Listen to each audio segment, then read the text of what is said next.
Bye. Have a great time. Hey y'all, this is King Black. Today I wanted to talk about breaking addiction. When most people hear the word addiction, their mind jumps to either drugs or alcohol. As we all should know, there are many other things that one can be addicted to.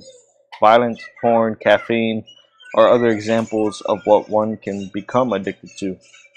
The first thing that has to occur is a catalyst. A catalyst is a moment or event that spurs change. The light bulb comes on and you realize just how much of your time is or has been wasted on whatever your particular addiction may be. Next comes finding the willpower to begin trimming down on the addiction a little more each day and justifying to yourself the thinning down and the greater amount of free time you now have. Then you have to fill that free time with something productive, something that involves critical thinking and not just simply watching TV. Addiction can be an insanely hard thing to break. It can also take upwards of a couple years to completely overcome, and even then, you have to be on guard to avoid falling into a relapse. So, how do you fill up that free time so your mind isn't going back to the addiction? You got to take up a hobby, something like scrapbooking or woodworking, get a second part time job, or take a class. Another good one is to work on a 200 to 500 page story or novel. In my case, my addiction was cheating. The feeling I got, the high that I felt, juggling multiple relationships, especially one when one didn't know about the other. I was a sociopath, a manipulator. I relished in playing with emotions. For me, it wasn't about the sex. It was about getting the other person to the point that they fell in love, without myself getting too invested in the relationship. I was addicted to the emotional high. But then came a point where just wasn't feeling right.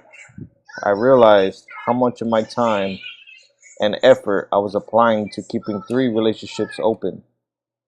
Also, I guess the tiny little voice inside my head became louder, the one letting me know that my moral compass was messed up. You can call it a crisis of conscience, but a similar moment occurs in various addictions where, whether consciously or subconsciously, you just become tired of the repeating cycle. From three relationships, it got dropped down to two. Then, after more soul searching for a few months, the second one was broken off. For over 7 years, I stayed with only one. But whatever your particular addiction is, it is all about whittling it down until you get rid of it completely.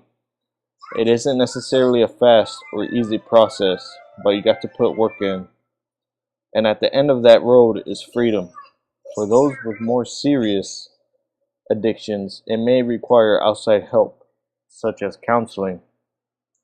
It isn't a weakness to have to seek help. When you do something to better yourself, it is a strength. It is something that you should not be ashamed of as you are working to become a better you and you are not content with staying in whatever your addiction is.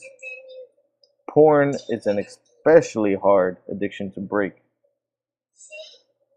You know, it's everywhere on the phone, tablet, computer. You've got your friends showing you stuff or emailing you stuff, and it can get addicting.